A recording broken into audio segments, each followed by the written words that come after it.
Olá, irmãos e irmãs, hoje é sábado e é uma alegria poder chegar até a sua casa, até o seu coração para levar a palavra de Deus. Queremos fazer esse exame de consciência e colocar em oração aquilo que nós vivenciamos ao longo desta semana. As coisas bacanas, as coisas bonitas, quando nós construímos o reino de Deus com as nossas atitudes, mas também queremos pedir perdão de tantos erros cometidos, tantas fraquezas humanas, tantas palavras ditas de uma forma errada, no momento errado. Então vamos, ao mesmo tempo que nós agradecemos pela semana que a gente teve, reconhecer que nós somos pecadores. Senhor Deus, perdão por tantos erros cometidos. Ajuda-me para que eu possa ser melhor a cada dia. Nossa Senhora, nossa Mãe, nos acolha no seu colo, nos acolha embaixo do seu manto, nos proteja, para que nós possamos fugir cada vez mais das situações de pecado, de erro. Obrigado, Senhor, por estar ouvindo sempre a nossa oração. Eu quero convidar você que reza comigo a pegar a sua Bíblia e hoje nós vamos meditar o Evangelho de Lucas, capítulo 20, versículos 27 ao 40. O texto diz assim: Aproximaram-se de Jesus alguns saduceus, os quais negam a ressurreição, e lhe perguntaram: Mestre, Moisés deixou-nos escrito: se alguém tiver um irmão casado e este morrer sem filhos, deve casar-se com a mulher para dar descendência ao irmão. Ora, havia 7 irmãos. O primeiro casou-se e morreu sem deixar filhos. Também o segundo e o terceiro se casaram com a mulher. E assim os 7. Todos morreram sem deixar filhos.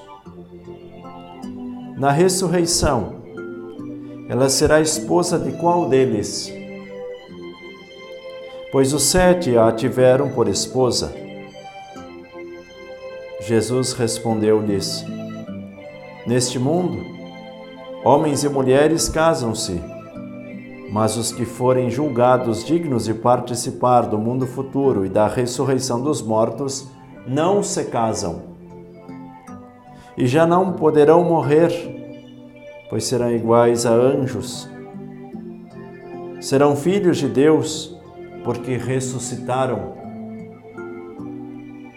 Que os mortos ressuscitam também foi mostrado por Moisés, na passagem da sarça ardente, quando chama o Senhor de Deus de Abraão, Deus de Isaque e Deus de Jacó. Ele é Deus não de mortos, mas de vivos, pois todos vivem para Ele. Alguns escribas responderam a Jesus: Mestre, falaste muito bem, e não mais tinham coragem de lhe perguntar coisa alguma. Palavra da salvação, glória a vós, Senhor. O Evangelho de hoje nos fala dessa antiga lei do levirato. Não sei se você já ouviu falar, mas essa lei se chama Lei do Levirato. Como ela se dava? Mulher se casava com um homem, e esse homem morria e não deixava descendência. O grande objetivo da relação sempre era visto como homem e mulher que se unem para deixar descendência, como um substituto na vida. Se o homem morresse, o irmão então assumiria a cunhada para deixar descendência. Aqui eles colocam a casuística, 7 homens se casaram com a mesma mulher e ninguém deixou descendência.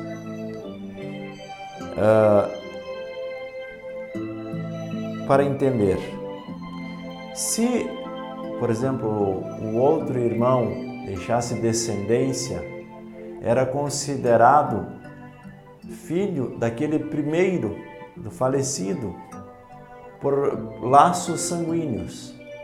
Então, essa ligação de sangue que deixava descendência. Tá? Essa situação é colocada diante de Jesus. Bom, eram 7. 7 homens casaram-se com a mesma mulher e ninguém deixou descendência. Na ressurreição, ela será esposa de quem? Aí Jesus nos fala desta diferenciação entre a realidade terrena e a realidade celeste. Na realidade terrena, homem e mulher se casam. Na realidade celeste, não. Lá serão como anjos. São considerados filhos de Deus porque ressuscitaram e ali vivem agora para a eternidade.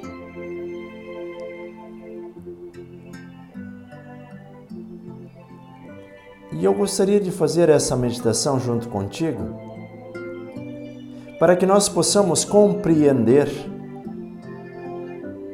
que nós precisamos fazer essa desvinculação.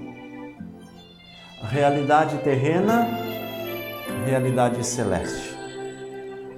Jesus nos fala muito em parábolas, porque às vezes a gente não compreende, nós pensamos, não, lá no céu seremos iguais aqui. Eu vou dar 2 exemplos. A larva tem consciência que um dia ela vai ser uma borboleta? Não. Mas uma larva e uma borboleta são tão diferentes.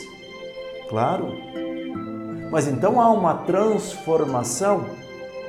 É quase que como que uma mesma vida vivida de um jeito totalmente diferente. Sim, raciocínio correto. E uma semente?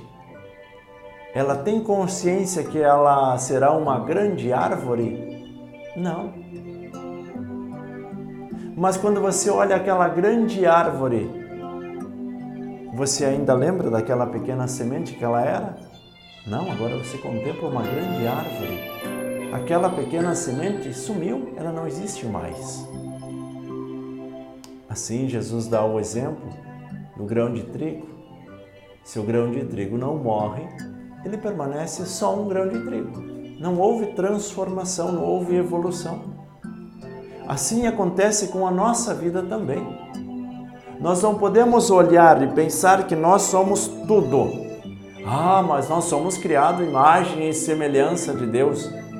Mas imagem e semelhança de Deus significa ter este corpo?